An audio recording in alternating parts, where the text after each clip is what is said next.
আসসালামু আলাইকুম এভরিওয়ান, কেমন আছেন সবাই? আশা করছি অনেক বেশি ভালো আছেন। আল্লাহর রহমতে আমরা অনেক বেশি ভালো আছি। নতুন দিনে নতুন একটা ভিডিওতে আপনাকে স্বাগতম। আজকের ব্লগে থাকছে চাঁদ রাত প্লাস ঈদের দিনে যা যা করেছি সেটা নিয়েই। আমি কুলসুম বলছি পাবনা জেলা থেকে। বাসায় অনেক মানুষ আসছে, চাচা, শ্বশুর, শাশুড়ি, ছোট ছোট দেবর, ননদ, সবাই। আমার হাজবেন্ডের বাসায় আসছে। সবার সাথে কিভাবে যে সময় কেটে গেছে আসলে বোঝার উপায় নেই। এই তারাবাজিগুলো নিয়ে আসছে আমার ছোট চাচি শাশুড়ি, ভীষণ শৌখিন একটা মানুষ। আমাদের সমবয়সী হবে। আমার কাছে দিয়ে বললো যে এটা আগুন ধরাও, অনেক সুন্দর করে ফোটে, দেখতে ভীষণ সুন্দর লাগে। কিন্তু আমি তো কখনো এর আগে ফুটাইনি, যে কারণে আমার খুবই ভয় লাগতেছিল। যখন ছোটদের দেখলাম তখন একটু সাহস হলো, আমিও ফুটালাম। আমার ভালো লেগেছে, জীবনের প্রথমবার ফুটিয়েছি, ভীষণ ভালো লেগেছে। একদম মনে হচ্ছিল যে শৈশবে চলে গিয়েছি। আমি ভিডিওতে সবাইকে নিই নাই, অনেকেই ছিল। আমি মেহেদি পড়তে পারি, কিন্তু সেটা খুবই সিম্পল ভাবে, আমার ওটা ভালো লাগে। আমি গর্জিয়াস ভাবে পড়ি না, আর নিজেরটা কেন জানি নিজের কাছে খুব একটা ভালো লাগে না। আমার চাচি শাশুড়ি অনেক সুন্দর করে মেহেদি পরিয়ে দিতে পারে, যে কারণে তার কাছে গিয়েছিলাম। পরে চাচি যে মেহেদিগুলা নিয়ে আসছিল কাবেরি, ওটা থেকে আমাকে দিয়েছিল। 2 হাত একদম ভরে দিয়েছে, একদম মনে হচ্ছিল যে বিয়ের কোণে। নর্মালি ব্রাইডদেরই এত গর্জিয়াস ভাবে পরানো হয়, কিন্তু আমি ঈদে পরেছি, ভীষণ পছন্দ হয়েছে। চারি অনেক কষ্ট করে অনেক সময় ধরে আমাকে দিয়ে দিয়েছে। এইটা ছিল আমার কাছে অনেকটা স্পেশাল। আমার প্রিয় মানুষটার সাথে আমার 4টা ঈদ পালন করা হয়েছে, সব মিলে আলহামদুলিল্লাহ। সে আমার পাশে থাকলে এমনিতেই দিনগুলা কেন জানি ঈদের মতোই হয়ে যায়, অনেক সুন্দর সময় কাটাই আলহামদুলিল্লাহ। আমাদের জন্য সবাই দোয়া করবেন। ওই দিন ঘুমাতে ঘুমাতে অনেক রাত, অলমোস্ট রাত 1টা 19-এর দিকে আমি ঘরে আসছি। 4 নাম্বার চাচা শ্বশুরটা রাত করে আসছে, ওনাদের আসতে আসতে 12টা বেজে গিয়েছিল রাত। তারপরে তারা অনেক ফল টল নিয়ে আসছিল, দাদি আমাকে দিল, বলো যে এগুলা নিয়ে যা।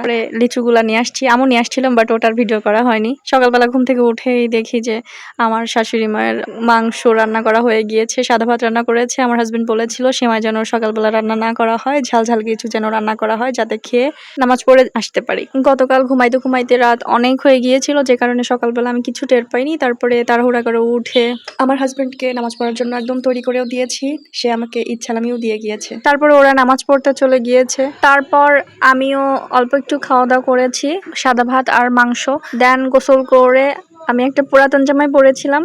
একদম পুরাতন বললে ভুল হবে, এর আগে এই জামাটা একদিন জাস্ট পরেছিলাম। এত গরমের মধ্যে আমি নতুন জামা পরে কোনো রিস্ক নিতে চাচ্ছিলাম না, কারণ গরমে একদম জান বের হয়ে যাওয়ার মতো অবস্থা ছিল। সে আসার সময় আমার জন্য এই চুড়িগুলো নিয়ে আসছিল, আমার ভীষণ পছন্দ হয়েছে। দেন পরলাম। তারপরে কুরবানির গরু নিতে আসছে, এই গরুটা আমাদের ছিল, এবার সেল করে দেওয়া হয়েছে।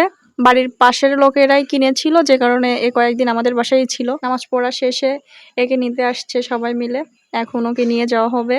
আর মায়া লাগে, আমার বিয়ের পরে এসেই ওকে পেয়েছি। আমার বিয়ে হয়েছে 1.5 বছর, ওকে 1.5 বছরই আমাদের বাড়িতেই পেয়েছি। আল্লাহর নামে কুরবানি করা, আসলে এখানে মায়া দেখি লাভ নেই। একটা মাত্রই গরু ছিল, আবার হয়তো বা 2টা কিনা হবে। বাড়ি থেকে শুনলাম, আব্বা বলতেছিল যে 2টা বাছুর আবার কিনা হবে। বারবিকিউ চানাচুর গুলো আমার অনেক বেশি পছন্দ। এখানে কোনো মাঠ নেই, নামাজ পড়া হয় মসজিদে। আমার বাবার বাড়ির ওখানে মাঠ আছে, ছোট বড় সবাই নামাজ পড়তে যায়, অনেক বেশি খাবার কিনে আনা হয়। কিন্তু এখানে একদম বাড়ির কাছে, আমাদের বাসা থেকে জাস্ট 3 মিনিটের মতো লাগবে হেঁটে যেতে। এখানে মসজিদে নামাজ পড়ানো হয়, যে কারণে এখানে ভাজা ভুজি কোনো কিছু পাওয়া যায় না।